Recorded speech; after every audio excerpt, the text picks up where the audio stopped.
ನಮಸ್ಕಾರ. ಕರ್ನಾಟಕ ಇದೀನಾಗೆ ಸ್ವಾಗತ. ನಾನು ಲತಾ ಧರ್ಮರಾಜ್. ಈಗ ಹೆಡ್ಲೈನ್ಸ್. ನಗರದಲ್ಲಿ ನಡೆದ ಅದ್ದೂರಿ ಕೋರೆಂಗ ವಿಜಯೋತ್ಸವಕ್ಕೆ ಅಂಬೇಡ್ಕರ್ ಮೊಮ್ಮಗ ಭೀಮರಾವ್ ಅಂಬೇಡ್ಕರ್ ಸಾಥ್. ಜಿಲ್ಲೆಯಲ್ಲಿ ಮೆರುಗು ತಂದ ಮೆರವಣಿಗೆ.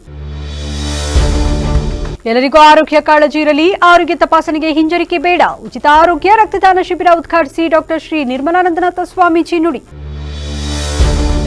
ಸರ್ಕಾರಿ ಕೆಲಸವನ್ನ ಕೃಪೆ ಎಂದು ಭಾವಿಸಿ ಒತ್ತಡ ಮುಕ್ತ ಕೆಲಸಕ್ಕೆ ಸದೃಢರಾಗಿ ಜಿಲ್ಲಾಧಿಕಾರಿ ಲತಾ ಕುಮಾರಿ ಹೇಳಿಕೆ.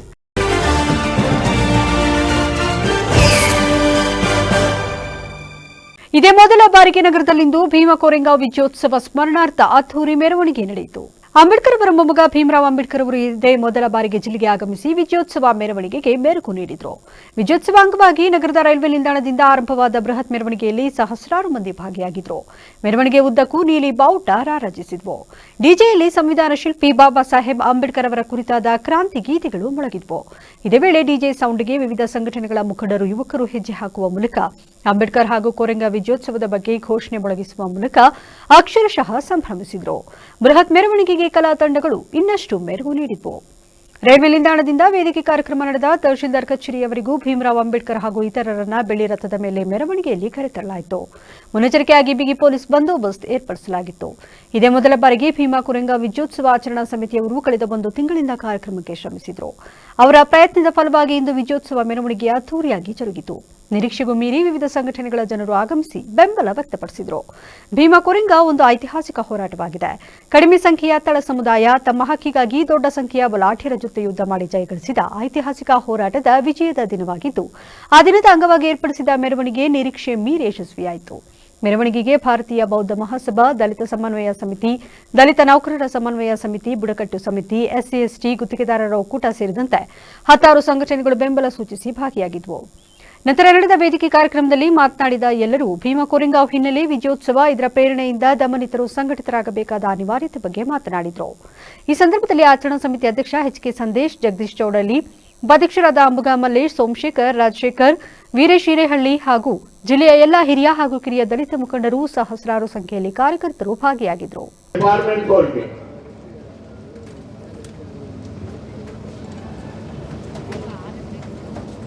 That the more than 20 lakhs people are visited the Bhima Koregaon.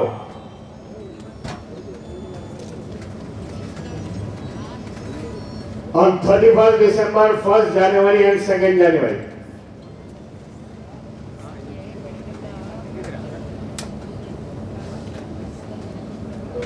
Particularly in Maharashtra, particularly in Karnataka.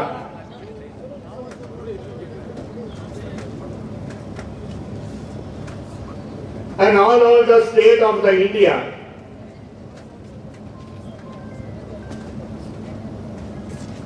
They come from the various part of the India.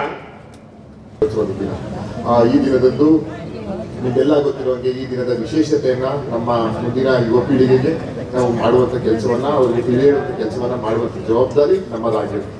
ಇವತ್ತು I am very happy sir that you have been come to the Hassan. We are blessed that the saints great and have come to Hasan. I heartily welcome you sir. ಮಹಾರಾಷ್ಟ್ರದ ನಾಗಪುರದಲ್ಲಿ October 14ನೇ ತಾರೀಕು 1956ನೇ ಇಸವಿಯಲ್ಲಿ ಅವರು ಬೌದ್ಧತ್ವವನ್ನು ಸ್ವೀಕಾರ ಮಾಡ್ತಾರೆ. ನಿಮಗೆ ಅರಿವಿರಬೇಕು ಯಾಕೆ ಬೌದ್ಧತ್ವಕ್ಕೆ ಹೋದ್ರು ಅಂತ ಹೇಳಿದ್ರೆ, ಮೂಲದಲ್ಲಿ ಈ ನೆಲದ ವಾಸಿಗಳೆಲ್ಲರೂ ಕೂಡ ಬುದ್ಧರೇ ಆಗಿದ್ರು. ಹರಪ್ಪ ಮಹೆಂಜೋದಾರದ ಒಂದು ಸಂಸ್ಕೃತಿಯಿಂದ ಇಲ್ಲಿಯವರೆಗೆ ಪ್ರತಿಯೊಬ್ಬ ವ್ಯಕ್ತಿ ಕೂಡ ಸಮಾಜದ ಆಸ್ತಿ. ಆದ್ದರಿಂದ ಪ್ರತಿಯೊಬ್ಬರು ಆರೋಗ್ಯದ ಬಗ್ಗೆ ಹೆಚ್ಚು ಕಾಳಜಿ ವಹಿಸಬೇಕು ಎಂದು ಶ್ರೀ ಆದಿಚುಂಚನಗಿರಿ ಮಠದ ಡಾಕ್ಟರ್ ನಿರ್ಮಲಾನಂದನಾಥ ಸ್ವಾಮೀಜಿ ಕರೆ ನೀಡಿದರು. ನಗರದ MG ರಸ್ತೆಯಲ್ಲಿರುವ ಆದಿಚುಂಚನಗಿರಿ ಆಂಗ್ಲ ಮಾಧ್ಯಮ ಶಾಲಾ ಆವರಣದಲ್ಲಿ ಪರಮಪೂಜ್ಯ ಜಗದ್ಗುರು ಭೈರವೈಕ್ಯ ಪದ್ಮಭೂಷಣ ಡಾಕ್ಟರ್ ಶ್ರೀ ಬಾಲಗಂಗಾಧರನಾಥ ಮಹಾಸ್ವಾಮೀಜಿಯವರ ಜನ್ಮ ದಿನೋತ್ಸವ ಅಂಗವಾಗಿ ಶ್ರೀ ಆದಿಚುಂಚನಗಿರಿ ವಿವಿ ವೈದ್ಯಕೀಯ ಮಹಾವಿದ್ಯಾಲಯ ಹಾಗೂ ಆದಿಚುಂಚನಗಿರಿ ಆಸ್ಪತ್ರೆ ಆಶ್ರಯದಲ್ಲಿ ಜನವರಿ 20ರಂದು ಬೃಹತ್ ಉಚಿತ ಆರೋಗ್ಯ ತಪಾಸಣೆ ಹಾಗೂ ರಕ್ತದಾನ ಶಿಬಿರ ಉದ್ಘಾಟಿಸಿ ಮಾತನಾಡಿದ ಅವರು, ದೇಹಕ್ಕೆ ಕಾಯಿಲೆ ಬರುವ ಮುಂಚೆ ಮನಸ್ಸಿಗೆ ಕಾಯಿಲೆ ಬಂದಿರುತ್ತದೆ. ಆಗ ನಾವು ಸರಿ ಮಾಡಿಕೊಂಡರೆ ದೇಹಕ್ಕೆ ಬರುವುದನ್ನು ತಡೆಯಬಹುದು. ರೋಗ ಬರುವುದರಿಂದ ಸಮಸ್ಯೆಯಾಗುವುದಿಲ್ಲ. ಸಣ್ಣ ಸಮಸ್ಯೆ ಕಂಡು ಬಂದಾಗ ವೈದ್ಯರನ್ನ ಭೇಟಿಯಾದರೆ ದೊಡ್ಡ ಸಮಸ್ಯೆ ತಡೆಗಟ್ಟಬಹುದು. ಇಂದಿನ ಯುವಜನಾಂಗ ಶಿಸ್ತಿನ ಜೀವನದಿಂದ ಅನಾರೋಗ್ಯಕ್ಕೆ ತುತ್ತಾಗುತ್ತಿದ್ದಾರೆ. ಆರೋಗ್ಯದ ಜೊತೆಗೆ ಹಣವನ್ನು ಹಾಳು ಮಾಡಿಕೊಳ್ಳುತ್ತಿದ್ದಾರೆ. ಇಂದು ಹೃದಯ ಸಮಸ್ಯೆ ಎಂದರೆ ದೊಡ್ಡ ಸಮಸ್ಯೆ ಎಂದುಕೊಂಡಿದ್ದಾರೆ. ಇದು ತಪ್ಪು ಕಲ್ಪನೆ. ಇಂದು ಆಧುನಿಕ ತಂತ್ರಜ್ಞಾನ ಬಳಸಿಕೊಂಡು ಸುಲಭವಾಗಿ ಚಿಕಿತ್ಸೆ ನೀಡಬಹುದು. ದೊಡ್ಡ ದೊಡ್ಡ ಶಸ್ತ್ರಚಿಕಿತ್ಸೆಗಳು ಕೆಲವೇ ಗಂಟೆಗಳಲ್ಲಿ ಮುಗಿದು ಹೋಗುತ್ತವೆ. ಆದ್ದರಿಂದ ಯಾರೂ ಭಯಪಡುವ ಅಗತ್ಯವಿಲ್ಲ ಎಂದರು. ಶಾಸಕ ಎಚ್.ಪಿ. ಸ್ವರೂಪ್ರಕಾಶ್ ಮಾತನಾಡಿ, ಶ್ರೀ ಆದಿಚುಂಚನಗಿರಿ ಮಠದ ಶ್ರೀ ಬಾಲಗಂಗಾಧರನಾಥ ಶ್ರೀಗಳು ಗ್ರಾಮೀಣ ಪ್ರದೇಶದ ಜನರಿಗೂ ಕಡಿಮೆ ದರದಲ್ಲಿ ಶಿಕ್ಷಣ ಹಾಗೂ ಆರೋಗ್ಯ ಲಭಿಸಬೇಕು ಎಂಬ ಆಶಯ ಹೊಂದಿದ್ರು. ಅದರಂತೆ ಶ್ರೀಮಠದ ವತಿಯಿಂದ ಪ್ರತಿ ವರ್ಷ ಅವರ ಜನ್ಮ ದಿನಾಚರಣೆಯಂದು ಉಚಿತ ಬೃಹತ್ ಆರೋಗ್ಯ ತಪಾಸಣೆ ಶಿಬಿರ ಆಯೋಜಿಸಿಕೊಂಡು ಬರಲಾಗುತ್ತಿದೆ. ಬೆಂಗಳೂರಿನ ಖ್ಯಾತ ವೈದ್ಯರು ಕೂಡ ಶಿಬಿರದಲ್ಲಿ ಭಾಗವಹಿಸಿರುವುದು ನಮ್ಮ ಸೌಭಾಗ್ಯ. ಜಿಲ್ಲೆಯ ಜನತೆ ಶಿಬಿರ ಯಶಸ್ವಿಗೊಳಿಸಬೇಕೆಂದ ಅವರು, ನಾನು ಕೂಡ ಶ್ರೀಮಠದ ಎಲ್ಲಾ ಕಾರ್ಯಗಳಿಗೂ ಸಹಕಾರ ನೀಡುತ್ತೇನೆ ಎಂದು ತಿಳಿಸಿದರು. ಸ್ವಾಮೀಜಿಯವರು ಮತ್ತು ಶಂಭುನಾಥ ಸ್ವಾಮೀಜಿಯವರು ಕೂಡ ವಿಶೇಷವಾಗಿ ನಮ್ಮ ಹಾಸನ ಜಿಲ್ಲೆಯಲ್ಲಿ ಪ್ರತಿ ವರ್ಷವೂ ಕೂಡ ಕೈಗೊಳ್ಳುವುದರಿಂದ ಒಂದು ಆರೋಗ್ಯ ತಪಾಸಣೆ ಮಾಡಿಸ್ಕೊಂಡು ಬರ್ತಾ ಇದ್ದಾರೆ. ಈಗಾಗಲೇ ಶಂಭುನಾಥ ಸ್ವಾಮೀಜಿಯವರು ಹೇಳ್ತಾ ಇದ್ರು, ಡಾಕ್ಟರ್ ಅನಿಲ್ ಕುಮಾರ್ ಇರ್ಬೋದು ಮತ್ತು ಡಾಕ್ಟರ್ ನರೇಂದ್ರ ಅವ್ರನ್ನ ನಾವು ಭೇಟಿ ಮಾಡಲಿಕ್ಕೆ ಬೆಂಗಳೂರಿಗೆ ಹೋದರೂ ಕೂಡ ಏನು 2,500 ರೂಪಾಯಿ ಅವರು ಫೀಸ್ ಕೊಡಬೇಕು ಅಂತ. ಫೀಸ್ ಕೊಡೋದು ಮುಖ್ಯ ಅಲ್ಲ, ಫೀಸ್ ಎಷ್ಟೇ ಕೊಟ್ಟರು ಕೂಡ ಅವ್ರಿಗೆ ಹಲವಾರು ಒಂದು ವೈದ್ಯಕೀಯ ಒಂದು ಪೇಷಂಟ್ಸ್ಗಳು ಅವ್ರಿಗೆ ಭಾಳಷ್ಟು ಕಾಯ್ತಾ ಇರ್ತಾರೆ. ಅವರ ಒಂದು ಸಮಯನೇ ನಮಗೆ ಅವ್ರಿಗೆ ಸಿಗಲ್ಲ. ಅವ್ರದ್ದೊಂದು ನಿಟ್ಟಿನಲ್ಲೂ ಕೂಡ ಇವತ್ತು ಹಾಸನಕ್ಕೆ ಬಂದು ಇವತ್ತು ನಮಗೆಲ್ಲ ಉಚಿತವಾಗಿ ತಪಾಸಣೆ ಕೊಡ್ತಿರೋದು ನಮಗೆಲ್ಲ ಸೌಭಾಗ್ಯ, ಅದು ನಮ್ಮ ಮಠದ ವತಿಯಿಂದ. ಹಾಗಾಗಿ ಏನು ನಿಮ್ಯಾನ್ಸ್ ಇರ್ಬೋದು, ಪ್ರತಿಷ್ಠಿತ ನಮ್ಮ ಏನು ಒಕ್ಕಲಿಗರ ಸಂಘದ ನಮ್ಮ ಕಿಮ್ಸ್ ಆಸ್ಪತ್ರೆ ಇರ್ಬೋದು ಮತ್ತು ನಮ್ಮ ಬಾಲಗಂಗಾಧರ ಸ್ವಾಮೀಜಿಯವರ ನಮ್ಮ ಆದಿಚುಂಚನಗಿರಿ ಆಸ್ಪತ್ರೆ ವತಿಯಿಂದ ಇವತ್ತು ನಮ್ಮ ಹಾಸನ ನಗರಕ್ಕೆ ಬಂದು ಒಂದು ಶಿಬಿರನ ಮಾಡ್ತಿರೋದು ನಮ್ಮೆಲ್ಲ ಸೌಭಾಗ್ಯ. ಆ ನಿಟ್ಟಿನಲ್ಲಿ ಹಾಸನ ಜಿಲ್ಲೆ ಸಮಸ್ತ ಜನತೆ ನಾವು ಕೂಡ ಎಲ್ಲ ಪ್ರಚಾರನ ಕೊಟ್ಟಿದ್ದೀವಿ. ಕಾರ್ಯಕ್ರಮದಲ್ಲಿ ರಾಜ್ಯ ಒಕ್ಕಲಿಗರ ಸಂಘದ ಪ್ರಧಾನ ಕಾರ್ಯದರ್ಶಿ ಗಂಗಾಧರ್, ಜಿಲ್ಲಾ ಒಕ್ಕಲಿಗರ ಸಂಘದ ಅಧ್ಯಕ್ಷ ಜೆಎಲ್ ಮುದ್ದೇಗೌಡ, ರಾಜ್ಯ ಒಕ್ಕಲಿಗರ ಸಂಘದ ನಿರ್ದೇಶಕ S Raghugowda, Bagur Manjegowda, red cross ಸಂಸ್ಥೆಯ ಎಚ್.ಪಿ. ಮೋಹನ್ ಮೊದಲಾದವರಿದ್ದರು. ಸರ್ಕಾರಿ ಕೆಲಸವನ್ನ ಒತ್ತಡ ಎಂದು ಭಾವಿಸದೆ ಒಂದು ಕೃಪೆ ಎಂದು ಭಾವಿಸಿ ಎಂದು ಜಿಲ್ಲಾಧಿಕಾರಿ ಲತಾ ಕುಮಾರಿ ತಿಳಿಸಿದ್ದಾರೆ. ನಗರದ ಜಿಲ್ಲಾ ಕ್ರೀಡಾಂಗಣದಲ್ಲಿ ಆಯೋಜಿಸಲಾಗಿದ್ದ ಸರ್ಕಾರಿ ನೌಕರರ ಕ್ರೀಡಾಕೂಟವನ್ನು ಉದ್ಘಾಟಿಸಿ ಮಾತನಾಡಿದ ಅವರು, ಇಂದು ಸರ್ಕಾರಿ ಕೆಲಸಕ್ಕೆ ನಾನಾ ರೀತಿಯ ಸಮಸ್ಯೆಗಳನ್ನು ಎದುರಿಸಬೇಕಾಗುತ್ತದೆ. ಸಾಕಷ್ಟು ಪರೀಕ್ಷೆಗಳನ್ನು ಸಹ ಎದುರಿಸಬೇಕಾಗುವುದು. ಸರ್ಕಾರಿ ಕೆಲಸಕ್ಕೆಂದು ಸಾವಿರಾರು ಅಭ್ಯರ್ಥಿಗಳು ಕಾತುರದಿಂದ ಕಾಯುತ್ತಿರುತ್ತಾರೆ. ಅಂತಹವರುಗಳ ನಡುವೆಯಲ್ಲಿ ಯಾರಿಗೆಲ್ಲ ಸರ್ಕಾರಿ ಕೆಲಸ ದೊರಕಿದೆ, ನೀವೇ ಧನ್ಯರು. ನಿಮ್ಮ ಸರ್ಕಾರಿ ಕೆಲಸವನ್ನು ಯಾವುದೋ ಒಂದು ಒತ್ತಡ ಎಂದು ಭಾವಿಸಬೇಡಿ, ಸಂತೋಷದಿಂದ ಜೀವಿಸಿ. ಹಾಗೆ ಪ್ರತಿಯೊಬ್ಬರಿಗೂ ಆರೋಗ್ಯ ತುಂಬಾ ಮುಖ್ಯ. ಆರೋಗ್ಯದ ಹಿತದೃಷ್ಟಿಯಿಂದ ಕ್ರೀಡೆಯಲ್ಲಿ ಪಾಲ್ಗೊಳ್ಳಿ ಎಂದರು. ಒಂದು ಕ್ರೀಡೆಗಳನ್ನ ಆಡುವ ಒಂದು ಅವಕಾಶವನ್ನು ಹುಡುಕೊಂಡು ಆ ನೆಪದಲ್ಲಿ ಎಲ್ಲರೂ ಒಂದು ಕಡೆ ಇವತ್ತು ಸೇರಿಕೊಂಡು ಇವತ್ತು ಈ ಕಾರ್ಯಕ್ರಮಕ್ಕೆ ಭಾಗವಹಿಸಿದ್ದೀಗ. ನಿಜವಾಗ್ಲೂ ಇದು ಒಳ್ಳೆಯ ಡಿಸಿಷನ್. ಯಾಕೆ ಹೇಳ್ತೀನಿ ಅಂದ್ರೆ, ಇವತ್ತು ನಾನು ಇಲ್ಲಿ ಬರೋದಕ್ಕಿಂತ ಮುಂಚೆ ಫೈಲ್ ಸೈನ್ ಮಾಡ್ತಾ ಇದ್ದೆ. ಕೆಲವರೆಲ್ಲ ನಮ್ಮ ಶಿರಸದಾಸು ಸೀನಿಯರ್ ಆಫೀಸರ್ಸ್ ನಮ್ಮ ಆಫೀಸಲ್ಲಿ ಮೇಡಮ್ ಇವತ್ತು ಕ್ರೀಡಾಕೂಟಕ್ಕೆ ಉದ್ಘಾಟನೆಗೆ ಬರಲೇಬೇಕು, ಎಲ್ಲರೂ ಕಾಯ್ತಾ ಇದ್ದಾರೆ. ನಾನು ಹೇಳಿದೆ, ಇಲ್ಲ ತುಂಬಾ ಕೆಲಸ ಇದೆ, ಅವರು ಮಾಡ್ಕೊಳ್ತಾರೆ, ನೀವು ಇಲ್ಲೇ ಇದ್ದೀರಲ್ಲ, ನೀವು ಹೋಗಿಲ್ಲ ಇವತ್ತು ಅಂದ್ಬಿಟ್ಟು. ಇಲ್ಲ ಮೇಡಮ್, ನಾವು ಹೊರಟಿದ್ದೀವಿ, ಈಗ ನಾನೇ ಪದಾಧಿಕಾರಿ ಇದ್ದೀನಿ, ನಾನು ಹೋಗ್ಬೇಕಿದೆ ಅಲ್ಲಿ ಅಂತ ಹೇಳಿ ಮತ್ತೆ ನೀವು ಫೈಲ್ ಸೈನ್ ಮಾಡಿಸ್ತಾ ಇಲ್ಲಿ ಕೂತಿದ್ದೀವಿ. ನಂತರ ಶಾಸಕ ಸ್ವರೂಪ್ರಕಾಶ್ ಮಾತನಾಡಿ, ಇಂದು ಮಹಿಳೆಯರು ಎಲ್ಲ ಕ್ಷೇತ್ರದಲ್ಲಿಯೂ ಮುಂದೆ ಇದ್ದಾರೆ. ಹಾಗೆಯೇ ಇಲ್ಲಿಯೂ ಸಹ ಕ್ರೀಡಾಕೂಟದಲ್ಲಿ ಸಾಕಷ್ಟು ಮಹಿಳೆಯರು ಉತ್ಸಾಹದಿಂದ ಭಾಗಿಯಾಗುತ್ತಿರುವುದು ಸಂತೋಷದ ವಿಷಯ. ಹೀಗೆ ಮುಂದಿನ 2 ದಿನಗಳ ಕಾರ್ಯಕ್ರಮವನ್ನು ಅತ್ಯಂತ ಸಂತೋಷದಾಯಕವಾಗಿ ನೆರವೇರಿಸಿ ಎಂದರು. ಕಾರ್ಯಕ್ರಮದಲ್ಲಿ ಶ್ರವಣಬೆಳಗೊಳ ಶಾಸಕ ಸಿಎನ್ ಬಾಲಕೃಷ್ಣ, ಶಾಸಕ ಸಿಮೆಂಟ್ ಮಂಜು, ಕೆಂಚೇಗೌಡ ಸೇರಿದಂತೆ ಇತರರು ಹಾಜರಿದ್ದರು. 2 ಪ್ರಮುಖ ಸಮಸ್ಯೆಗಳನ್ನು ಮುಂದಿಟ್ಟು ಇದೇ 27ರಂದು ಡಿಸಿ ಕಚೇರಿ ಎದುರು ಧರಣಿ ನಡೆಸಲು ಕರ್ನಾಟಕ ಅಂಧರ ಒಕ್ಕೂಟ ನಿರ್ಧರಿಸಿದೆ ಎಂದು ಒಕ್ಕೂಟದ ಪ್ರಧಾನ ಕಾರ್ಯದರ್ಶಿ ತಮ್ಮಯ್ಯ ತಿಳಿಸಿದ್ದಾರೆ. ಸುದ್ದಿಗೋಷ್ಠಿಯಲ್ಲಿ ಇಂದು ಮಾತನಾಡಿದ ಅವರು, ಧರಣೇಂದ್ರ ಎಂಬ ಅಂಧ ವ್ಯಕ್ತಿ ಕಳೆದ 25 ವರ್ಷಗಳಿಂದ ನಗರದ ಸರ್ಕಾರಿ ಆಸ್ಪತ್ರೆ ಆವರಣದಲ್ಲಿ ದೂರವಾಣಿ ಪೆಟ್ಟಿಗೆ ಇಟ್ಟುಕೊಂಡು ಜೀವನ ನಡೆಸುತ್ತಿದ್ದರು. 2018ನೇ ಸಾಲಿನಲ್ಲಿ ಹೊಸ ಕಟ್ಟಡ ನಿರ್ಮಾಣದ ಕಾರಣ ಮುಖ್ಯಮಂತ್ರಿ ಅವರ ವಿಶೇಷ ಕರ್ತವ್ಯಾಧಿಕಾರಿ ಹಾಗೂ ಅಂದಿನ ಡಿಸಿ ಪ್ರಿಯಾಂಕ ಮೇರಿ ಫ್ರಾನ್ಸಿಸ್ ಅವರ ಮಾನವೀಯ ಪ್ರಯತ್ನದ ಮೇರೆಗೆ ಆಸ್ಪತ್ರೆಯ ಒಂದು ಮೂಲೆಗೆ ದೂರವಾಣಿ ಬೂತ್ ಸ್ಥಳಾಂತರ ಮಾಡಲಾಗಿತ್ತು. ಹೊಸ ಕಟ್ಟಡ ನಿರ್ಮಾಣ ನಂತರ ಮೊದಲ ಜಾಗಕ್ಕೆ ಸ್ಥಳಾಂತರ ಮೂಡಿಸುವ ಭರವಸೆ ನೀಡಲಾಗಿತ್ತು. ಆದರೆ ಕಳೆದ 2 ವರ್ಷಗಳಿಂದ ಸ್ಥಳಾಂತರ ಮಾಡದೆ ತೊಂದರೆ ಕೊಡಲಾಗುತ್ತಿದೆ. ಇದೀಗ ಯಾವುದೇ ವ್ಯಾಪಾರ ಇಲ್ಲದೆ ಧರಣೇಂದ್ರ ಅವರ ಜೀವನ ಕಷ್ಟವಾಗಿದೆ, ಜೀವನ ದುಸ್ಥಿತಿಯಲ್ಲಿದೆ. ಈ ಬಗ್ಗೆ ಕೇಳಿದರೆ ಆಡಳಿತ ಮಂಡಳಿ ತೀರ್ಮಾನ ಬೇಕೆಂದು ಹಿಂಬರಹ ನೀಡಲಾಗಿದೆ. ಆದರೆ ಇಬ್ಬರು ಸಾಮಾನ್ಯರಿಗೆ ಜೆರಾಕ್ಸ್ ಮತ್ತು ಔಷಧಿ ಅಂಗಡಿ ಇಟ್ಟುಕೊಳ್ಳಲು ಜಿಸಿ ತೀರ್ಮಾನ ಇಲ್ಲದೆ ಅವಕಾಶ ನೀಡಲಾಗಿದೆ ಎಂದು ಅಳಲು ತೋಡಿಕೊಂಡರು. ನಾನು ತಮ್ಮಯ್ಯ ಅಂತ, ಕರ್ನಾಟಕ ಅಂಧರ ಒಕ್ಕೂಟದ ಜನರಲ್ ಸೆಕ್ರೆಟರಿ ನಾನು. ಈಗ ನಾವು ಇಲ್ಲಿ ಪತ್ರಿಕಾಗೋಷ್ಠಿ ಉದ್ದೇಶ ಏನು ಅಂತಂದರೆ 2 ಅಂಶ ಇಟ್ಟಿದ್ದೀವಿ. ಒಂದು, ಧರಣೇಂದ್ರ ಅಂತ 25 ವರ್ಷದಿಂದ ಜೀವನ ಮಾಡ್ಕೊಂಡು ಆಸ್ಪತ್ರೆ ಆವರಣದಲ್ಲಿ ಒಂದು ಪೆಟ್ಟಿಗೆ ಇಟ್ಕೊಂಡು ಅವ್ರನ್ನ ಸರಿಯಾದ ಜಾಗದಲ್ಲಿ ಸ್ಥಳಾಂತರ ಮಾಡಿಕೊಡ್ತೀವಿ ಅಂತ ಹೇಳಿ ಹೊಸ ಕಟ್ಟಡ ಕಟ್ಟುವಾಗ ಖಾಲಿ ಮಾಡಿಸಿದ್ರು. ಈಗ ತೆರವುಗೊಳಿಸಿದ್ರು, ಅಂದರೆ ಬೇರೆ ಕಡೆ ಅಲ್ಲೇ ಒಂದು ಮೂಲೆಯಲ್ಲಿ ಕೊಟ್ಟರು. ಇವಾಗ ಅಲ್ಲಿ ಯಾವುದೇ ಗಿರಾಕಿಗಳು ಬರ್ತಿಲ್ಲ, ಗೇಟ್ ಎಲ್ಲ ಬಂದ್ ಮಾಡಿದ್ದಾರೆ. ಎಷ್ಟೇ ಅರ್ಜಿಗಳು ಸಲ್ಲಿಸಿದ್ರು ಏನೂ ಪ್ರಯೋಜನ ಆಗ್ತಿಲ್ಲ. ಅದಕ್ಕೋಸ್ಕರ ಧರಣಿ ಮಾಡಬೇಕು ಅಂತ ಮಾಡಿದ್ದೀವಿ. ಸುದ್ದಿಗೋಷ್ಠಿಯಲ್ಲಿ ಚಂದ್ರಶೇಖರ್, ಬಾಬು, ಧರಣೇಂದ್ರ, ಸುದರ್ಶನ್ ಹಾಜರಿದ್ದರು. ರಾಷ್ಟ್ರೀಯ ಸ್ವಯಂ ಸೇವಕ ಸಂಘಕ್ಕೆ 100 ವರ್ಷಗಳು ಪೂರ್ಣಗೊಂಡಿರುವ ಹಿನ್ನೆಲೆಯಲ್ಲಿ ಸಂಘ ಶತಾಬ್ದಿ ಆಚರಿಸಲಾಗುವುದೆಂದು ಹಿಂದೂ ಸಮಾಜೋತ್ಸವ ಸಮಿತಿ ಅಧ್ಯಕ್ಷ ರೇಣುಕುಮಾರ್ ತಿಳಿಸಿದರು.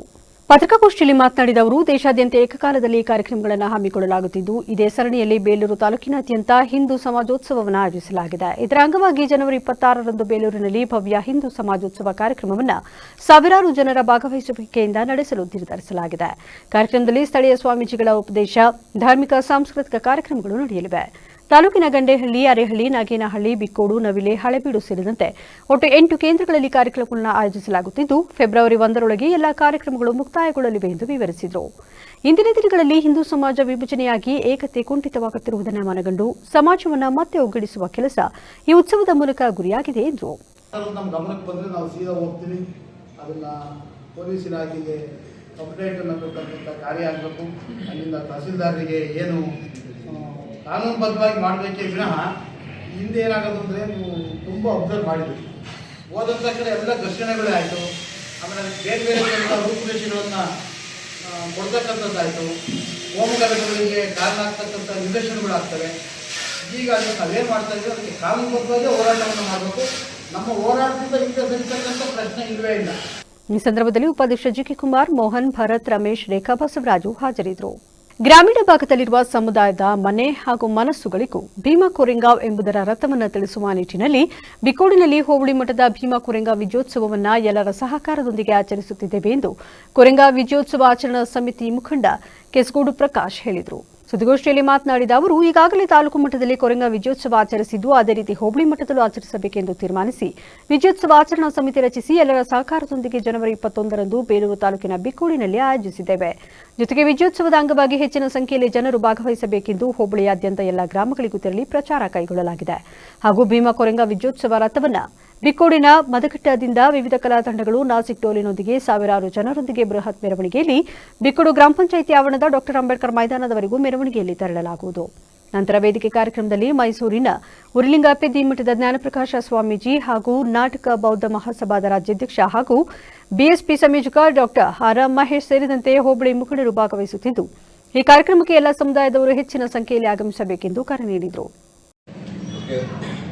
ಜೈ ಭೀಮ್ ಬಂಧುಗಳೇ, ನಾವು ಬಿಕ್ಕೋಡು ಹೋಬಳಿ ಮಟ್ಟದಲ್ಲಿ ಕೊರೆಂಗಾವ್ ವಿಜಯೋತ್ಸವವನ್ನು ಆಚರಣೆ ಮಾಡಬೇಕು ಅಂತೇಳಿ ಬಿಕ್ಕೋಡು ಹೋಬಳಿಯ ಎಲ್ಲ ಗೌರವಾನ್ವಿತ ಹಿರಿಯರು, ಯುವಕರು ಸೇರಿ ಒಂದು ತೀರ್ಮಾನ ಕೈಗೊಂಡಿದ್ದು, ಇದೇ ಬುಧವಾರ 21ನೇ ತಾರೀಕು, ನಾಳೆ ಎಲ್ಲ ನಾಡಿದ್ದು ಈ ಒಂದು ಘನಕಾರ್ಯವನ್ನು ನಡೆಸಬೇಕು ಅಂತೇಳಿ ತೀರ್ಮಾನ ಮಾಡಿಕೊಂಡು ಇದರ ಪ್ರಚಾರಕ್ಕೆ ಈಗ ಆಲ್ರೆಡಿ ಇಡೀ ಹೋಬಳಿಯಾದ್ಯಂತ ಎಲ್ಲ 5 ಪಂಚಾಯಿತಿ ಎಲ್ಲ ಹಳ್ಳಿಗಳಿಗೆ ನಾವು 1 ಮತ್ತು 2 ಬಾರಿ ಪ್ರಚಾರ ಕೈಗೊಂಡು ಎಲ್ಲರೂ ಕೂಡ ನಾವು ಗಮನವನ್ನು ಸೆಳೆದಿದ್ದೇವೆ. ನಮಗೆ ಅನಿಸುತ್ತೆ ಈ ಒಂದು ಸುದ್ದಿಗೋಷ್ಠಿಯಲ್ಲಿ ಕೊರೆಂಗಾವ್ ವಿಜಯೋತ್ಸವ ಆಚರಣಾ ಸಮಿತಿ ಅಧ್ಯಕ್ಷ ಈರಪ್ಪ, ಸುರೇಶ್, ಖಜಾಂಚಿ ರಾಜು, ರೇಣುಕುಮಾರ್, ಬೌದ್ಧ್, ಉಮೇಶ್ ವಕ್ರವಳ್ಳಿ ಹಾಜರಿದ್ದರು. ಎಸ್ಎಸ್ಎಲ್ಸಿ ಪರೀಕ್ಷಾ ಫಲಿತಾಂಶದಲ್ಲಿ ಈ ಬಾರಿ ಅರ್ಕಲಗೂಡು ತಾಲೂಕು ಜಿಲ್ಲೆಯಲ್ಲಿ ಪ್ರಥಮ ಸ್ಥಾನ ಪಡೆಯಬೇಕು ಎಂಬ ಗುರಿಯನ್ನು ಹೊಂದಲಾಗಿದೆ ಎಂದು ಶಾಸಕ ಎ ಮಂಜು ಹೇಳಿದ್ದಾರೆ. ಪತ್ರಿಕಾಗೋಷ್ಠಿಯಲ್ಲಿ ಮಾತನಾಡಿದ ಅವರು, ಕಳೆದ ಬಾರಿ ಜಿಲ್ಲೆಯಲ್ಲಿ 8ನೇ ಸ್ಥಾನದಿಂದ 3ನೇ ಸ್ಥಾನಕ್ಕೆ ಏರಿಕೆಯಾಗಿ ಉತ್ತಮ ಸಾಧನೆ ಮಾಡಲಾಗಿದೆ. ಈ ಸಾಧನೆಯನ್ನು ಇನ್ನಷ್ಟು ಉನ್ನತ ಮಟ್ಟಕ್ಕೆ ತೆಗೆದುಕೊಂಡು ಹೋಗುವ ಸಂಕಲ್ಪ ನಮ್ಮದು. ವಿದ್ಯಾರ್ಥಿಗಳಿಗೆ ಆತ್ಮವಿಶ್ವಾಸ ತುಂಬುವ ಉದ್ದೇಶದಿಂದ ಕಳೆದ ವರ್ಷದಂತೆ ಈ ಬಾರಿಯೂ ನಾನು ಸೇರಿದಂತೆ ಗ್ರಾಮ ಪಂಚಾಯಿತಿ ಅಧ್ಯಕ್ಷರು, ಸದಸ್ಯರು ಹಾಗೂ ಅಧಿಕಾರಿಗಳು ವಿದ್ಯಾರ್ಥಿಗಳ ಮನೆಗಳಿಗೆ ವೈಯಕ್ತಿಕವಾಗಿ ಭೇಟಿ ನೀಡಿ ಪ್ರೋತ್ಸಾಹ ನೀಡಬೇಕು ಎಂದು ಸೂಚಿಸಿದರು. ಈ ಸಂಬಂಧ ತಹಶೀಲ್ದಾರ್ ಹಾಗೂ ಕ್ಷೇತ್ರ ಶಿಕ್ಷಣಾಧಿಕಾರಿ ಅವರಿಗೆ ಅಗತ್ಯ ಆದೇಶ ಹೊರಡಿಸಲು ಸೂಚನೆ ನೀಡಲಾಗಿದೆ. ಪರೀಕ್ಷಾ ತಯಾರಿಯ ಈ ಸಮಗ್ರ ಪ್ರಕ್ರಿಯೆಯಲ್ಲಿ ಶಿಕ್ಷಕರು ಸಹ ಸಕ್ರಿಯವಾಗಿ ಪಾಲ್ಗೊಂಡು ವಿದ್ಯಾರ್ಥಿಗಳಿಗೆ ನಿರಂತರ ಮಾರ್ಗದರ್ಶನ ನೀಡಬೇಕು ಎಂದು ಅಧಿಕಾರಿಗಳಿಗೆ ಕಟ್ಟುನಿಟ್ಟಿನ ಸೂಚನೆ ನೀಡಿದರು. ಎಸ್ಎಲ್ಸಿ ಮತ್ತು ಪಿಯುಸಿ ಪರೀಕ್ಷೆ ಕಳೆದ ಬಾರಿ 3ನೇ ಸ್ಥಾನದಲ್ಲಿದ್ದ ತಾಲೂಕು ಈ ಬಾರಿ ಅದಕ್ಕಿಂತ ಉನ್ನತ ಸ್ಥಾನಕ್ಕೆ ತರಬೇಕು ಅಂತ ದೃಷ್ಟಿಯಿಂದ ತಾಲೂಕು ಆಡಳಿತ, ಪಿಯು ಅವರು ನಾವೆಲ್ಲ ಸೇರಿ ಒಂದು ಸೂಚನೆಯನ್ನ BO ಅವರಿಗೆ ಕೊಡೋಕ್ಕೆ ಇಚ್ಛೆ ಪಡ್ತೀನಿ. ನಾನು ಕಳೆದ ಬಾರಿ ಯಾವ ರೀತಿ ಮನೆಗೆ ಹೋಗಿ ಅವ್ರನ್ನ ಹುರಿದುಂಬಿಸೋಕೆ ಕೆಲಸಗಳನ್ನು ನಾವು ಮಾಡಿದೋ ಅದೇ ರೀತಿ ಈ ಬಾರಿನೂ ಕೂಡ ನಾನು. ಈ ಸಂದರ್ಭದಲ್ಲಿ ತಹಶೀಲ್ದಾರ್ ಸೌಮ್ಯ ಉಪಸ್ಥಿತರಿದ್ದರು. ಪುರಾಣ ಪ್ರಸಿದ್ಧ ಹೇಮಗಿರಿ ದನಗಳ ಜಾತ್ರೆಯಲ್ಲಿ ಹಳ್ಳಿಕಾರ್ ತಳಿಯ ಹೋರಿಗಳದ್ದೇ ಕಾರುಬಾರು ಜೋರಾಗಿತ್ತು. ಮಂಡ್ಯದ ಕೇರ್ಪೇಟೆ ತಾಲೂಕಿನ ಪುರಾಣ ಪ್ರಸಿದ್ಧ ಹೇಮಗಿರಿಯಲ್ಲಿ ಹಳ್ಳಿಕಾರ್ ತಳಿಯ ಹೋರಿಗಳದ್ದೇ ಕಾರುಬಾರು. ಹಿಮಗಿರಿ ಭಾರಿ ದನಗಳ ಜಾತ್ರೆಯ ರಮಣೀಯ ದೃಶ್ಯ ಡ್ರೋನ್ ಕ್ಯಾಮೆರಾದಲ್ಲಿ ಸೆರೆಯಾಗಿದೆ. ರಾಜ್ಯದ ಮೂಲೆ ಮೂಲೆಗಳಿಂದ ನೆಚ್ಚಿನ ರಾಸುಗಳ ಮಧುವಣಗಿತ್ತಿಯಂತೆ ಶೃಂಗರಿಸಿ ಡಿಜೆ, ವಿವಿಧ ಜಾನಪದ ಕಲಾ ತಂಡಗಳಿಂದ ಜಾತ್ರೆಗೆ ರಾಸುಗಳನ್ನು ರೈತರು ಕರೆತಂದರು. 50,000ದಿಂದ 12 ಲಕ್ಷ ಬೆಲೆಯ ರಾಸುಗಳು ಜಾತ್ರೆಯಲ್ಲಿ ಭಾಗಿಯಾಗಿ ಪ್ರೇಕ್ಷಕರ ಕಣ್ಮನ ಸೆಳೆದ ದುಬಾರಿ ಹಳ್ಳಿಕಾರ್ ಜೋಡಿ ಹೋರಿಗಳಿಗೆ ಬೆಚ್ಚನೆಯ ಹಾಸಿಗೆಯ ಹುಲ್ಲು, ನಾಣ್ಯದ ಹಾರ, ದನಗಳ ಜಾತ್ರೆಯಲ್ಲಿ ಹಳ್ಳಿಕಾರ್ ತಳಿಯ ಕಲರವವನ್ನು ರಾಸುಪ್ರಿಯರು ಕಣ್ತುಂಬಿಕೊಂಡರು. ನಾವು ಬರ್ತೀವಿ ಜಾತ್ರೆಗೆ, ಹೇಮಗಿರಿ ಜಾತ್ರೆಗೆ. ಇಲ್ಲಿ ಸ್ವಾಮಿ ದೇವಸ್ಥಾನ ಇದೆ, ಆ ಜಾತ್ರೆಗೆ ಬಂದೇ ಬರ್ತಾರೆ. ಎಲ್ಲ ಇಲ್ಲಿ ಸುತ್ತ ಇದರೆಲ್ಲ ಬರ್ತಾರೆ. ಬಂದು ಏನಪ್ಪ ಅಂತಾರೆ, ಇಲ್ಲಿ ಸುಗ್ಗಿ ನಡೆಯುತ್ತೆ. ಮಾಮೂಲಿ ಎಲ್ಲ ಭತ್ತ ರಾಗಿ ಎಲ್ಲ ಕುಯ್ದು ಎಲ್ಲ ಮುಗಿಸ್ಕೊಂಡು ಸಂತೋಷಕ್ಕೋಸ್ಕರ ಎಲ್ಲ ಗೇದಿರ್ತಾರೆ ನಾವು ಎತ್ಕೊಳ್ಳೋ. ಅವಕ್ಕೊಂದು 4 ದಿನ, 1 ವಾರ 15 ದಿನ ಜಾತ್ರೆ ಮಾಡ್ಕೊಂಡು ಹೋಗ್ಬೇಕು ಖುಷಿಯಾಗಿ ಅಂತ ಹೇಳಿ ಇಲ್ಲಿ ಯಾವುದೇ ಥರದ್ದು ಇದಾಗ್ದಂಗೆ ಮಕ್ಕಳು ಜಾತ್ರೆಗೆಲ್ಲ ನಮ್ಮ ಅಣ್ಣ ಥರ ಎಲ್ಲ ಲೈಟು ಗೀಟು ಹಾಕ್ಸಿ ಖುಷಿಯಾಗಿ ಎಲ್ಲ ಬರ್ರಪ್ಪ ರೋಡೆಲ್ಲ ನೋಡಿ ಎಲ್ಲ ಮಾಡಿರ್ತಾರೆ. ಏನು ಇದಿಲ್ಲ ಬನ್ನಿ ಅಂತಂದ್ಬಿಟ್ಟು ಎಲ್ಲ ಮಾಡ್ತಾರೆ. ಒಬ್ಬೊಬ್ರು ಬರೋದಿಲ್ಲ, ಎಲ್ಲ ಬರೀ ದುಡ್ಡು ಮಾಡಿಕೊಂಡು ಮನೇಲಿ ಸೋಕಿ ಮಾಡ್ತಾ ಇರ್ತಾರೆ. ಅದ ದುಡ್ಡು ಯಾರೂ ಬರೋದಿಲ್ಲ. ಮಕ್ಕಳಿಗೆ ಪಠ್ಯದ ಜೊತೆಯಲ್ಲಿ ವ್ಯವಹಾರಿಕ ಜ್ಞಾನ ಹೆಚ್ಚಿಸುವ ನಿಟ್ಟಿನಲ್ಲಿ ಗುಬ್ಬಿ ತಾಲೂಕಿನ ಮಂಚಲದೊರೆ ಗ್ರಾಮದ ಸರ್ಕಾರಿ ಹಿರಿಯ ಪ್ರಾಥಮಿಕ ಪಾಠಶಾಲೆಯಲ್ಲಿ ಮಂಗಳವಾರ ಮಕ್ಕಳ ಸಂತೆಯನ್ನು ಏರ್ಪಡಿಸಲಾಗಿತ್ತು. ಬೆಳಗ್ಗೆಯಿಂದ ಸಂಜೆವರೆಗೂ ಮಕ್ಕಳು ಸುಮಾರು 10,000 ವ್ಯಾಪಾರ ಮಾಡಿದ್ರು. ಮಂಚಲದೊರೆಯ ಪ್ರಾಥಮಿಕ ಕೃಷಿ ಪತ್ತಿನ ಸಹಕಾರ ಸಂಘದ ಆವರಣದಲ್ಲಿ ಮಕ್ಕಳ ಸಂತೆ ಮೇಳವನ್ನು ನಡೆಸಲು ಎಸ್ಡಿಎಂಸಿ ಅಧ್ಯಕ್ಷರು ಹಾಗೂ ಶಿಕ್ಷಕರು, ಸದಸ್ಯರುಗಳು ಮೂಲಭೂತ ಸೌಕರ್ಯವನ್ನು ಒದಗಿಸಿಕೊಟ್ಟಿದ್ರು. ಬೆಳಗ್ಗೆ ಮಕ್ಕಳು ಶಾಲೆಗೆ ಪಠ್ಯಪುಸ್ತಕದ ಬದಲಾಗಿ ಬ್ಯಾಗು ಹಾಗೂ ಚೀಲಗಳಲ್ಲಿ ಹಣ್ಣು, ಕಾಳು, ದವಸ, ಅವರೆಕಾಯಿ, ಕಡಲೆಕಾಯಿ, ಗೆಣಸು, ತರಕಾರಿ, ತೆಂಗಿನಕಾಯಿ, ಪಪ್ಪಾಯಿ ಹಾಗೂ ಗ್ರಾಮದ ಸುತ್ತಮುತ್ತ ಬೆಳೆಯುವ ವಿವಿಧ ತರಕಾರಿ, ತಿಂಡಿ ತಿನಿಸುಗಳನ್ನು ಮಕ್ಕಳು ತಂದು ಸಂತೆ ಮೇಳ ಮಾದರಿಯಲ್ಲಿ ಮಾರಾಟಕ್ಕೆ ಇಟ್ಟಿದ್ರು. ಇದೇ ವೇಳೆ ಸುದ್ದಿಗಾರರ ಜೊತೆ ಮಾತನಾಡಿದ ಎಸ್ಡಿಎಂಸಿ ಅಧ್ಯಕ್ಷ ಮಂಚಲದೊರೆ ಬಾಬು, ಮಕ್ಕಳಿಗೆ ವಿದ್ಯಾಭ್ಯಾಸದ ಜೊತೆಗೆ ಇಂತಹ ಕಾರ್ಯಕ್ರಮಗಳನ್ನು ಮಕ್ಕಳಲ್ಲಿ ಹೆಚ್ಚಿನ ಸ್ಫೂರ್ತಿ ತುಂಬಲಾಗಿದೆ. ಬೆಳಗ್ಗೆಯಿಂದ ಮಕ್ಕಳು ಉತ್ಸಾಹದಿಂದ ಸಂತೆ ಮೇಳದಲ್ಲಿ ಭಾಗವಹಿಸಿ ಹಣ್ಣು, ತರಕಾರಿ, ಸೊಪ್ಪು, ಗೆಣಸು, ಅವರೆಕಾಯಿ, ಕಡಲೆಕಾಯಿ ಅನ್ನೋ ತರಕಾರಿ, ಸೊಪ್ಪು, ಗೆಣಸು, ಟೊಮೆಟೊ, ಗೋಬಿ ಮಂಚೂರಿ ಹಾಗೂ ಪರಕೆಗಳನ್ನು ವಿವಿಧ ಬಗೆಯ ಎಲ್ಲಾ ತರಹದ ವ್ಯಾಪಾರಗಳನ್ನು ಮಾಡಿದ್ರು. ಮುಖ್ಯ ಶಿಕ್ಷಕ ಮಂಜುನಾಥ್ ಮಾತನಾಡಿ, ಮಕ್ಕಳಿಗೆ ಗಣಿತ ವ್ಯವಹಾರವನ್ನು ಕಲಿಸುವ ಉದ್ದೇಶದಿಂದ ಈ ಸಂತೆ ಮೇಳವನ್ನು ಆಯೋಜನೆ ಮಾಡಲಾಗಿದೆ. ಇದರಿಂದ ಮಕ್ಕಳು ಗಣಿತ ಲೆಕ್ಕದಲ್ಲಿ ಉತ್ತಮ ಅಂಕ ಪಡೆಯಲು ಸಾಧ್ಯವಾಗುತ್ತದೆ. ಸಂತೆ ಮೇಳದಲ್ಲಿ ದಿನನಿತ್ಯ ವ್ಯಾಪಾರದಲ್ಲಿ ಲಾಭ ನಷ್ಟ ಎಷ್ಟು ಬಂತು ಮತ್ತೆ ವ್ಯಾಪಾರ ಮಾಡಿರುವವರಿಗೆ ಚಿಲ್ಲರೆ ಎಷ್ಟು ಕೊಡಬೇಕು ಎಂಬುದು ಮಕ್ಕಳ ಸಂತೆ ಮೇಳದ ಉದ್ದೇಶವಾಗಿದೆ. ಇದರಿಂದ ಮಕ್ಕಳಿಗೆ ಅನುಕೂಲವಾಗಿದೆ. ಪ್ರತಿ ವರ್ಷ ಸಂತೆ ಮೇಳ ಮಾಡಿ ಮಕ್ಕಳ ಕಲಿಕೆಗೂ ಈ ಸಂತೆ ಮೇಳ ಸಹಕಾರಿಯಾಗಿದೆ ಎಂದು ತಿಳಿಸಿದರು. ಇದೇ ಸಂದರ್ಭದಲ್ಲಿ ಎಸ್ಡಿಎಂಸಿ ಉಪಾಧ್ಯಕ್ಷೆ ವರಲಕ್ಷ್ಮಿ ದೇವರಾಜು, ಮಾಜಿ ತಾಲೂಕು ಪಂಚಾಯಿತಿ ಸದಸ್ಯೆ ಕರಿಯಮ್ಮ ರಮೇಶ್, ಪಿಡಿಒ ಅಶೋಕ್ ಬಸವನಾಳು, ಶಿಕ್ಷಕರಾದ ದಿಗ್ವಿಜಯ ಮಂಜು, ವಿಎಸ್ಎಸ್ಎನ್ ಕಾರ್ಯದರ್ಶಿ ರಂಗನಾಥ್ ಹಾಗೂ ಶಾಲಾ ಮಕ್ಕಳು ಭಾಗವಹಿಸಿದರು. ಸರ್ಕಾರಿ ಹಿರಿಯ ಪ್ರಾಥಮಿಕ ಪಾಠಶಾಲೆಯ ಎಸ್ಡಿಎಂಸಿ ಅಧ್ಯಕ್ಷರಾಗಿ ನಾನು ಇವತ್ತಿಲ್ಲಿ ಮಾತಾಡ್ತಾ ಇದ್ದೀನಿ. ನಿಜವಾಗ್ಲೂ ಈ ಒಂದು ಸಂತೆ ಮೇಳ ಏನಪ್ಪ ಅಂತ ಉದ್ದೇಶ ಅಂತಂದರೆ, ಮಕ್ಕಳಲ್ಲಿ ವ್ಯವಹಾರಿಕ ಜ್ಞಾನವನ್ನು ಹೆಚ್ಚಿಸಿಕೊಳ್ಳೋದಕ್ಕೆ ತುಂಬ ಅನಂತರ ಗ್ರಾಮ ಪಂಚಾಯತಿ ಅಧ್ಯಕ್ಷರು, ಪಿಡಿಒ ಸದಸ್ಯರು ಎಲ್ಲರೂ ಸಹಕಾರವನ್ನು ಕೊಟ್ಟು ಬಹಳ ಮುಖ್ಯವಾಗಿ ನಮ್ಮ ಶಾಲೆಯ ವಿದ್ಯಾರ್ಥಿಗಳ ಎಲ್ಲ ಪೋಷಕರು ಸಹ ಆಗಮಿಸಿ ತುಂಬ ಅದ್ದೂರಿಯಾಗಿ ಈ ಸಂತೆ ಕಾರ್ಯಕ್ರಮವನ್ನು ನಡೆಸಿಕೊಡ್ತಾ ಇದ್ದಾರೆ. ಈ ಕಾರ್ಯಕ್ರಮದ ಘನ ಉದ್ದೇಶ ಏನಪ್ಪಾ ಅಂದರೆ, ಮಕ್ಕಳಿಗೆ ನಾವು ಗಣಿತ ವ್ಯವಹಾರವನ್ನು ಕಲಿಸ್ತಕ್ಕಂಥದ್ದು, ದಿನನಿತ್ಯದ ಲಾಭ ನಷ್ಟ ಹಾಗೂ ನಾವು ಏನನ್ನು ಮಾಡಬೇಕು, ಚಿಲ್ಲರೆ ಯಾವ ರೀತಿ ಕೊಡಬೇಕು ಅನ್ನೋದನ್ನು ಕಲಿತಕ್ಕಂಥದ್ದು ಇದರ ಮುಖ್ಯ ಉದ್ದೇಶ ಆಗಿದೆ. ಖಾಸಗಿ ಕಂಪನಿಗಳ ಮ್ಯಾನೇಜರ್ಸ್ಗಳ ಮತ್ತು ಸ್ಥಳೀಯ ಲಾರಿ ಮಾಲೀಕರ ಸಂಘದ ಮುಖ್ಯಸ್ಥರ ಸಮಾಲೋಚನಾ ಸಭೆ ನಡೆಯಿತು. ಚಾಮರಾಜನಗರದ ಸರ್ಕಾರಿ ಪ್ರವಾಸಿ ಮಂದಿರದಲ್ಲಿ ನಡೆದ ಸಭೆಯಲ್ಲಿ ಇತರೆ ಪ್ರತಿಷ್ಠಿತ ಕಂಪನಿಯ ಮ್ಯಾನೇಜರ್ ಹಾಗೂ ಮುಖ್ಯಸ್ಥರೊಂದಿಗೆ ಲಾರಿ ಮಾಲೀಕರ ಅಸೋಸಿಯೇಷನ್ ಮುಖಂಡರು ಸಮಗ್ರ ಚರ್ಚೆ ನಡೆಸಿ ಸ್ಥಳೀಯ ಲಾರಿಗಳಲ್ಲಿ ಸರಕು ಸಾಗಣೆಗೆ ಮಾಡಿದೆ, ಬೇರೆ ರಾಜ್ಯಗಳ ಲಾರಿ ಮೂಲಕ ಸರಕು ಸಾಗಾಟ ಮಾಡುತ್ತಿರುವುದು ಖಂಡನೀಯ ಎಂದು ಲಾರಿ ಮುಖಂಡರು ತಿಳಿಸಿದ್ದಾರೆ. ಲೋಕಲ್ ಲಾರಿ ಮಾಲೀಕರ ಸಂಘದಿಂದ ಅಧ್ಯಕ್ಷರು, ನಮ್ಮ ಪದಾಧಿಕಾರಿಗಳು ಮತ್ತು ನಮ್ಮ ಕಾರ್ಯದರ್ಶಿ, ಉಪಾಧ್ಯಕ್ಷರು ಎಲ್ಲರೂ, ಕೊಳ್ಳೇಗಾಲದವರು, ಚಾಮರಾಜನಗರದವರು ಮತ್ತು ರಾಮಾಪುರದವರು ಎಲ್ಲನೂ ಏನಕ್ಕೆ ಸೇರಿದ ಲಾರಿ ಮಾಲೀಕರಂದರೆ, ನಮಗೆ ಬದನಗುಪ್ಪ ಇಂಡಸ್ಟ್ರಿ ಏರಿಯಾದಲ್ಲಿ ಏನು ಕೆಂಪಾ ಫ್ಯಾಕ್ಟ್ರಿ ಜ್ಯೂಸ್ ಆಗಿರುತ್ತೆ, ಅದರಲ್ಲಿ ನಮ್ಗೆ ತುಂಬ ಅನ್ಯಾಯ ಇದೆ. ಅನ್ಯಾಯ ಏನಪ್ಪ ಅಂತ ಹೇಳಿದ್ರೆ, ಬೇರೆ ರಾಜ್ಯ ಗಾಡಿಗಳೆಲ್ಲ ಬಂದು ನಮ್ಮಲ್ಲಿ ಎಲ್ಲ ಇರೋ ಏನು ಪದಾರ್ಥ ರೆಡಿ ಇದೆ ಅದನ್ನ ತಗೊಂಡೋಗ್ತಾರೆ. ಊರಿನವ್ರೆ ಯಾವುದು ನಮಗೆ ಸಿಗ್ತಾ ಇಲ್ಲ. ಆ ಉದ್ದೇಶದಿಂದ ಏನಪ್ಪ ಅಂತ ಹೇಳಿದ್ರೆ, ಇವತ್ತು ನಾವು ಎಲ್ಲ ಬುಕ್ನವರ ಕರೆದು ಅದ್ರ ಬಗ್ಗೆ ಮಾತುಕತೆ ಆಡಿ ಸಂಧಾನ ಮಾಡಿ, ನಮಗೆ ಬರಬೇಕಪ್ಪ, ನಮಗೆ ಕೊಡಿ, ನೀವು ಬೇರೆ ಟ್ರಾನ್ಸ್ಪೋರ್ಟ್ ಕೊಡಬೇಡಿ ಅಂತ ಹೇಳ್ತಾ ಇಲ್ಲ, ನಮ್ಗೆ ಒಂದು 70% ನಮಗೆ ಕೊಡಿ, 30% ಅವ್ರಿಗೆ ಕೊಡಿ, ಇಬ್ಬರು ಈಕ್ವಲ್ ಆಗಿ ನಾವು ಹೋಗ್ಬೇಕು ಅಂತ ನಾವು ಹೇಳ್ತಾ ಇದ್ದೀವಿ ಅವ್ರಿಗೆ. ಅವ್ರು ಬಂದು ಸಭೆಯಲ್ಲಿ ಲಾರಿ ಮಾಲೀಕ ಅಸೋಸಿಯೇಷನ್ ಅಧ್ಯಕ್ಷ ಜಿಯಾವುಲ್ಲಾ, ಉಪಾಧ್ಯಕ್ಷ ನಾಸೀರ್ ಖಾನ್, ಕಾರ್ಯದರ್ಶಿ ಡಿಕೆ ಇರ್ಷಾದ್, ಕೊಳ್ಳೇಗಾಲದ ಅಭಿಷೇಕ್, ಹನೂರಿನ ಮಾರುತಿ, ಅಸ್ಲಂ ಸೇರಿದಂತೆ ಇನ್ನಿತರ ಸದಸ್ಯರುಗಳು ಭಾಗಿಯಾಗಿದ್ದರು. ಹಿಂದೂ ಧರ್ಮದಲ್ಲಿ ಆಚರಿಸುವ ಹಬ್ಬಗಳ ಪ್ರಕೃತಿಯೊಂದಿಗೆ ನೇರ ಸಂಬಂಧವನ್ನು ಹೊಂದಿದೆ ಎಂದು ಗೋಪಾಲ ಪ್ರಭು ಸರ್ಕಾರಿ ಹಿರಿಯ ಪ್ರಾಥಮಿಕ ಶಾಲೆಯ ಮುಖ್ಯ ಶಿಕ್ಷಕಿ ಸರಸ್ವತಿ ಹೆಗಡೆ ತಿಳಿಸಿದರು. ಭಟ್ಕಳ ತಾಲೂಕಿನ ನೀಲಕಂಠ ಸಾಲೆಮನೆಯಲ್ಲಿರುವ ಹಿರಿಯ ಪ್ರಾಥಮಿಕ ಶಾಲೆಯಲ್ಲಿ ವಿದ್ಯಾರ್ಥಿಗಳೊಂದಿಗೆ ಸಾಂಪ್ರದಾಯಿಕವಾಗಿ ಸಂಕ್ರಾಂತಿ ಉತ್ಸವ ಕಾರ್ಯಕ್ರಮವನ್ನು ಆಯೋಜಿಸಿ ಮಾತನಾಡಿದ ಅವರು, ಉತ್ತರಾಯಣ ಹಿಂದೂ ಧರ್ಮದಲ್ಲಿ ಪವಿತ್ರವಾದ ಕಾಲವಾಗಿದೆ. ಮಹಾಭಾರತದಲ್ಲಿ ಇಚ್ಛಾಮರಣಿಯಾದ ಭೀಷ್ಮಾಚಾರ್ಯರು ತಮ್ಮ ಪ್ರಾಣವನ್ನೇ ತ್ಯಜಿಸಲು ಉತ್ತರಾಯಣದ ಕಾಲ ಕಾದಿದ್ರು. ಇಂತಹ ಪವಿತ್ರ ಕಾಲದಲ್ಲಿ ಸಂಕ್ರಾಂತಿ ಹಬ್ಬ ಬರುತ್ತದೆ.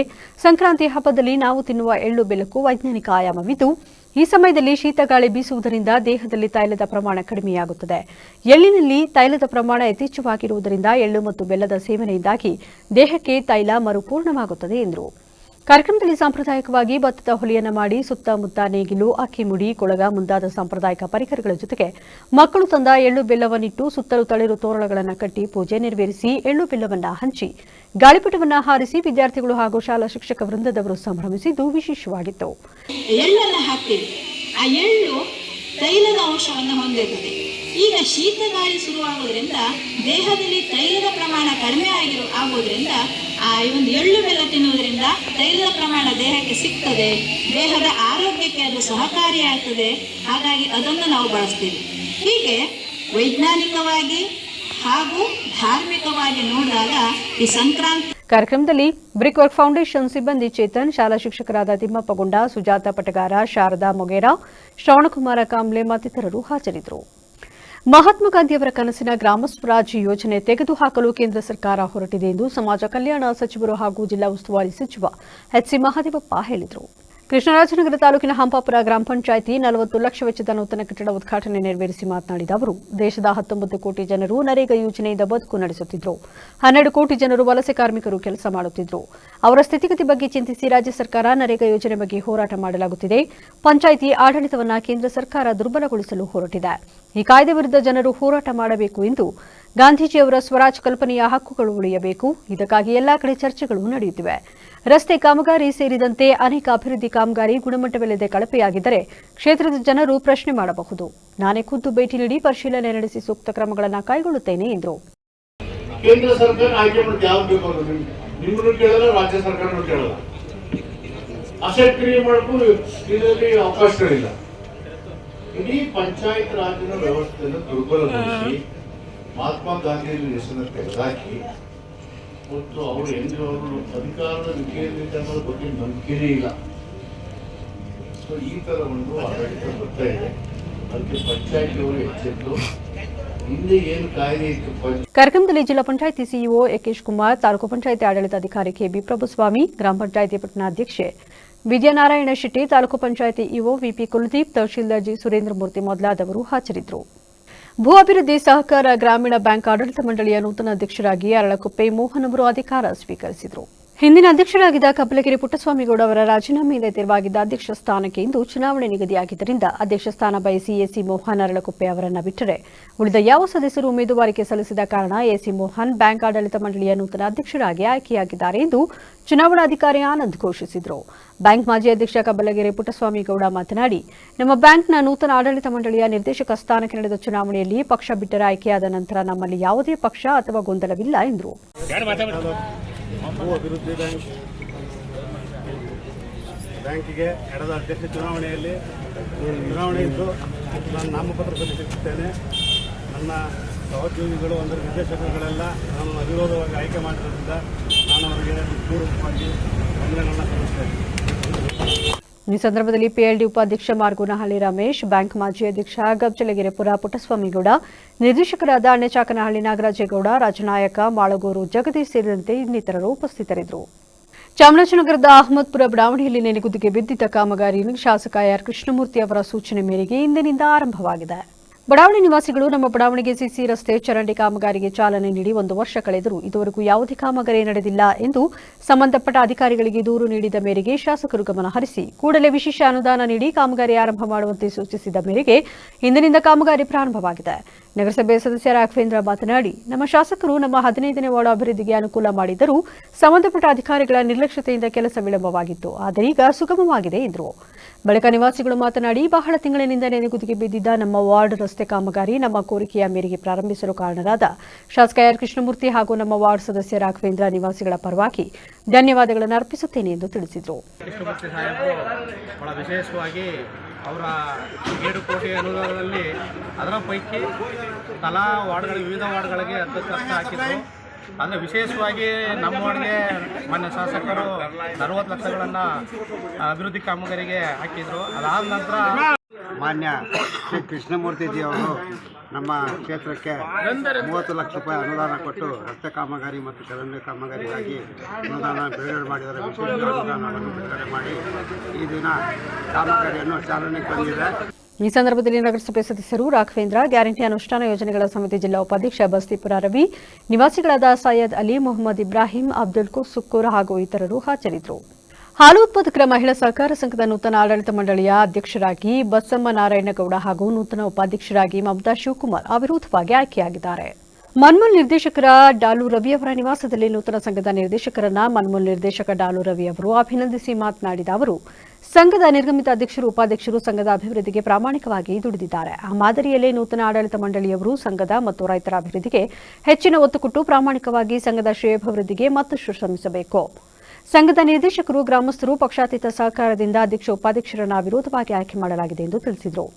ಬಳಿಕ ಮಾತನಾಡಿದ ಸಂಘದ ನೂತನ ಅಧ್ಯಕ್ಷೆ ಬಸಮ್ಮ ನಾರಾಯಣಗೌಡ, ನಮ್ಮ ನಾಯಕರಾದ ಡಾಲು ರವಿ ಹಾಗೂ ಎಂಬಿ ಹರೀಶ್ ಅವರ ನೇತೃತ್ವದಲ್ಲಿ ನಮ್ಮ ಡೈರಿಗೆ ಅವಿರೋಧವಾಗಿ ಆಯ್ಕೆಯಾಗಿದ್ದೇವೆ. ಅದಕ್ಕೆ ಋಣಿಯಾಗಿ ಸಂಘದ ಎಲ್ಲ ನಿರ್ದೇಶಕರ ವಿಶ್ವಾಸ ಪಡೆದು ಹಾಲು ಉತ್ಪಾದಕರಿಗೆ ಅನುಕೂಲ ಕಲ್ಪಿಸಿ ಹಾಗೂ ಸಂಘದ ಸಮಗ್ರ ಅಭಿವೃದ್ಧಿಗೆ ಪ್ರಾಮಾಣಿಕವಾಗಿ ಶ್ರಮಿಸುತ್ತೇನೆ ಎಂದು ಭರವಸೆ ನೀಡಿದರು. ಆ ಗ್ರಾಮದಲ್ಲಿ ಕೆಲವು ದಿನದಿಂದ ಡೈರಿ ಚುನಾವಣೆ ನಡೆದಿತ್ತು.